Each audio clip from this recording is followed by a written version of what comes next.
मेरा अगला सवाल डॉक्टर सुनैना शुक्ला जी से है। मैम, आप एक टैरो कार्ड रीडर हैं। हमें इसके बारे में बताइए मैम। आप एक कामकाजी महिला हैं और आज की जो सहभागिता है महिलाओं की, कहीं ना कहीं किसी भी समाज में, किसी भी क्षेत्र में पुरुषों से कम नहीं है। तो राजनीति में क्या ऐसी चीजें हैं जो महिलाओं को राजनीति से दूर करती हैं? तो बहुत ज़्यादा राजनीति से ताल्लुकात तो मेरा नहीं है सर, लेकिन एक मेंटल हेल्थ एक्सपर्ट होने के नाते मैं ये बात ऑलरेडी क्लियर हो चुकी है कि महिलाओं का पार्टिसिपेशन, महिला और यूथ दोनों का पार्टिसिपेशन बहुत असेंशियल है, चाहे पॉलिटिक्स हो चाहे कोई भी फील्ड हो।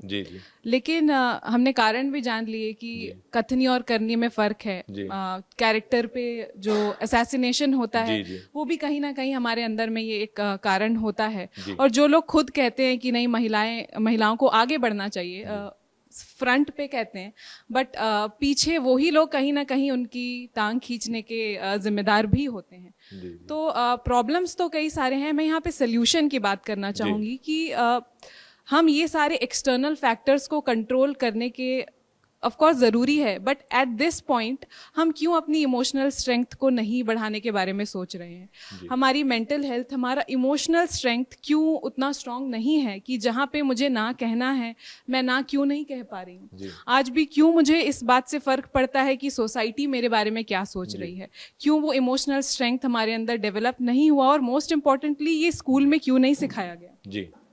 ये सारी बातें, हमें सारी टेक्निकलिटी स्कूल में ज़रूर सिखाई जाती हैं, लेकिन अपनी थिंकिंग को कैसे क्लियर रखना है। अनुभव सर ने एक बात कही कि सिक्योरिटी सीख करते हैं स्टूडेंट्स। ये सारी चीज़ें, ये क्लैरिटी कि मुझे किस करियर में जाना है, जब तक मुझे क्लैरिटी आई कि मेरा फील्ड मेंटल हेल्थ में है, मैं ऑलरेडी कॉमर्स में डिग्री मैंने ले चुकी थी, तो क्यों मुझे वो समझ मुझ में शुरू से नहीं आई, क्योंकि हमारे एजुकेशन सिस्टम में इसकी कोई सुविधा अभी तक नहीं है।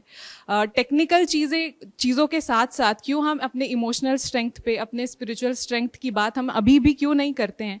हमारे गुरुकुल, अगर आप पहले के टाइम के अगर आप ले लें, जब अंग्रेजों ने कहा था कि इनका एजुकेशन सिस्टम ध्वस्त कर दो तो ये पूरी कंट्री ध्वस्त हो जाएगी। तो वो एजुकेशन सिस्टम क्या था? वहाँ पे भूगोल, गणित, इसके अलावा side by side spiritual learning, mental health, emotional health अंदर से कैसे स्ट्रांग हो, उसको भी इक्वल इम्पोर्टेंस दी जाती थी। तो सोल्यूशन के तौर पे मैं ये कहूँगी कि एजुकेशन सिस्टम में धीरे धीरे इन सारी बातों को लाना बहुत ज़रूरी है, ताकि एक ह्यूमन बीइंग अगर स्ट्रांग होगा, एक यूथ स्ट्रांग होगा, एक महिला अगर इमोशनली स्ट्रांग होंगी और अपने लिए अपना स्टैंड लेंगी, तभी सारा समाज धीरे धीरे परिवर्तित होगा। मैम ने कहा कि मैं महिलाओं को ही दोष देती हूँ, और मैं भी ये बात से अग्री करती हूँ, बट अभी दोष देना, यहाँ पे दोष तो हम देंगे, लेकिन अब इसे सुधारे कैसे? तो सुधार तभी आएगा जब वो अंदर से एम्पावर्ड फील करेंगे। पहले हमें लगता था कि अगर महिलाएं जॉब करेंगी तो वो एम्पावर्ड हो जाएंगी, फाइनेंशियल सिक्योरिटी से इक्वालिटी आएगी, बट उसके बाद भी पढ़ी लिखी कमाऊ महिलाएं आज भी जलाई जाती हैं, आज भी उनके साथ बहुत सारी चीज़ें होती है जो नहीं होनी चाहिए। तो फिर क्या रह गया? अगर वो फाइनेंशियली भी सिक्योर हैं तो ऐसी क्या चीज़ में हम अभी भी चूक गए? वो इमोशनल सिक्योरिटी, वो स्पिरिचुअल सिक्योरिटी, हर एक, चाहे महिला हो, यूथ हो, बुजुर्ग हो, सबको सब में होनी ज़रूरी है, और ये एजुकेशन के थ्रू ही हम ला पाएंगे।